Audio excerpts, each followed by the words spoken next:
बिस्मिल्लाहिर्रहमानिर्रहीम जी, मैं हूं जुल्फ़कार अली शाह और आप देख रहे हैं मलका न्यूज़ टीवी चैनल।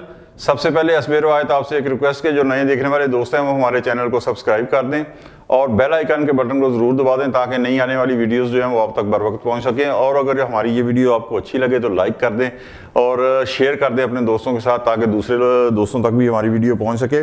आज का जो हमारा मौजू है वो जो इलेक्शन को मुलतवी करने की, पोस्टपोन करने की जो एक साजिशें मुल्क के अंदर हो रही हैं, जो ज़ाहिर है कि गैर जमहूरी सोच है और गैर जमहूरी सोच के लोग जो हैं वही ये सब कुछ कर रहे हैं, उस हवाले से कुछ गुफ्तगू करेंगे।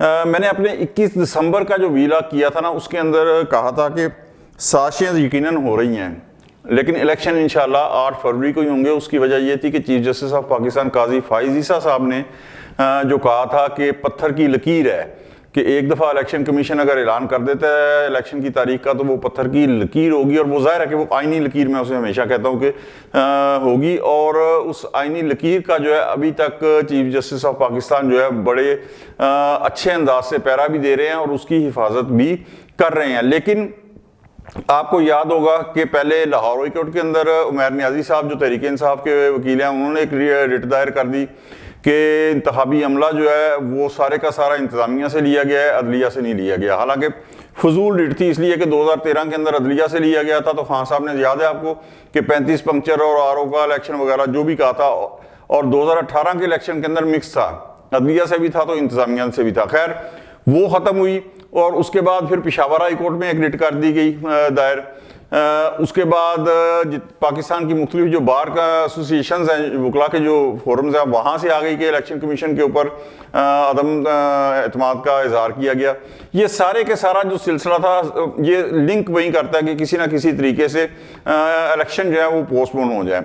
अच्छा, उसके बाद कुछ दिन जो है वो थोड़ा सा सुकून रहा, लेकिन उसके बाद फिर क्या हुआ कि जनाब 5 दिसंबर को, जी हाँ 5 दिसंबर को जुमे वाले दिन सेनेट के अंदर अबाना वाला से एक करारदाद मंजूर होती है कि जी इलेक्शन को पोस्टपोन कर दिया जाए। होता ये है कि जुमे वाले दिन कौमी असम्बली भी हो या सेनेट हो, वहाँ बाद नमाज जुमा अगर कोई एजेंडा ना हो तो जो अरकान है वहाँ पे सेनेट के या पार्लियामेंट के कौमी असम्बली के वो कम ही आते हैं। उसकी वजह ये होती है कि वो खाना वाना खाना, जुमे की नमाज फिर शाम को आते हैं, और उस दिन भी ऐसा ही हुआ। लेकिन एक बाकायदा प्लानिंग के तहत 14 अरकान, मैं सबको तो नहीं कहता, उसमें शामिल थे। जाहिर है कि उसमें जो अफनानुल्लाह साहब थे मुस्लिम लीग नवाज के, उन्होंने डट के मुखालफत की उस करारदाद की कि जो इलेक्शन को पोस्टपोन कराने के हवाले से जो KP के एक सेनेटर हैं दिलावर खान, उन्होंने पेश की थी, जबकि पीपल्स पार्टी और तहरीक इंसाफ के जो सेनेटर थे वो दोनों खामोश रहे। तो आप ये देखें कि ये 14 में से 3 निकाल दे तो बाकी 11 रह जाते हैं। तो 11 अरकान ने अगर हाँ के अंदर वोट डाला भी है तो 104 के अरकान में 11 अरकान जो है उन्हें आप सेनेट की आवाज़ नहीं कह सकते या सेनेट की आरा नहीं कह सकते, ना ख्वाहिश कह सकते हैं, बल्कि वो एक इंतहाई अकलीती 10% से भी कम जो है ना उनकी राय को आप सेनेट की आवाज़ नहीं कह सकते। तो ये कहा कि जी जनाब वो इलेक्शन जो है ना उन्हें पोस्टपोन किया जाए।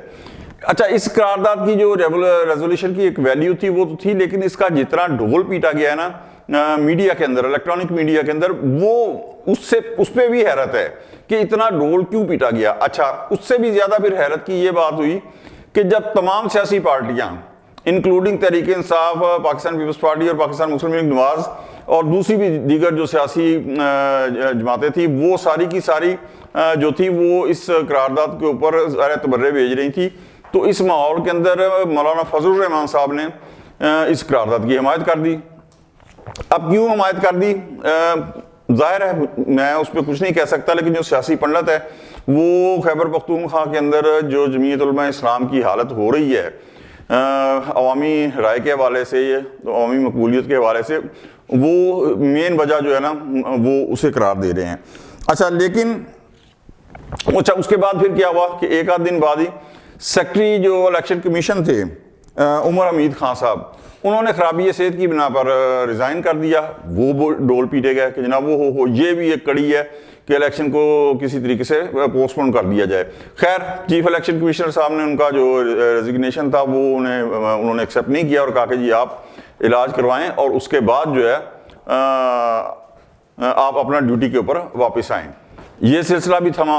अब यहाँ पे एक और चीज़ जो बड़ी मज़े की है वो ये है कि रीज़न क्या दी जा रही है कि इलेक्शन को पोस्टपोन किया जाए। रीज़न बड़ी मज़ेदार है। एक जी सर्दी बहुत है।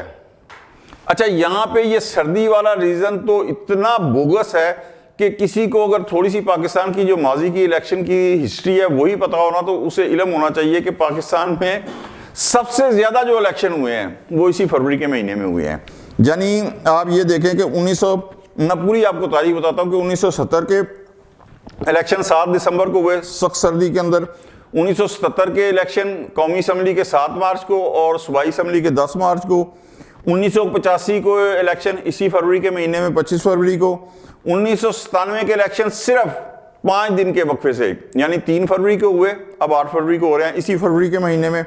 अच्छा, उसके बाद 27 यानी ये जितने इलेक्शन हुए हैं ये सारे के सारे सर्दियों के अंदर हुए हैं। ठीक है जी। उसके बाद दूसरी वजह क्या बताई जा रही है जी? दहशतगर्दी।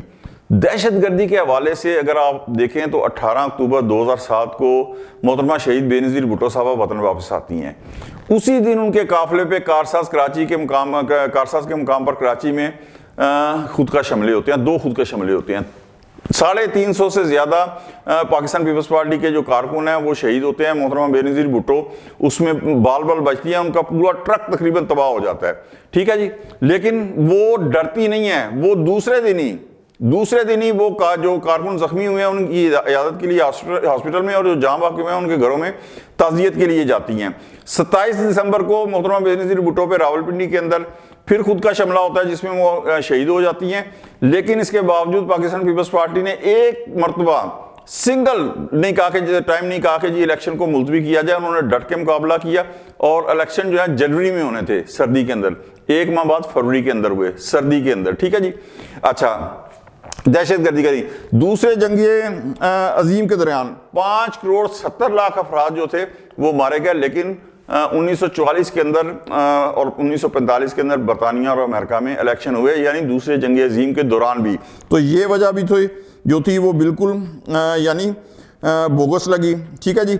अब लग ऐसे रहा है कि जब तक इलेक्शन नहीं होते 12th आवर तक जो है लोग कोशिश करते रहेंगे। और ये वो लोग हैं जो शिकस्त खुर्दा नासर हैं, जिन्हें मालूम हो चुका है कि इलेक्शन के अंदर उनकी आवाम किस तरह दुर्गत बनाएंगे, वो कोशिश करते रहेंगे। लेकिन सवाल ये आ जाता है कि चारों सूबाई असम्बलियों के बगैर, कौमी असम्बली के बगैर और मार्च के अंदर सेनेट आधा खाली हो जाना है और सबसे बड़े आइनी ओहदा जो मुल्क है सदर मुमलकत वो भी खाली पड़ा हुआ है। मौजूदा जो सदर अलवी साहब हैं 8 सितंबर 2023 को इनकी मुद्दत सदारत ख़त्म हो चुकी है।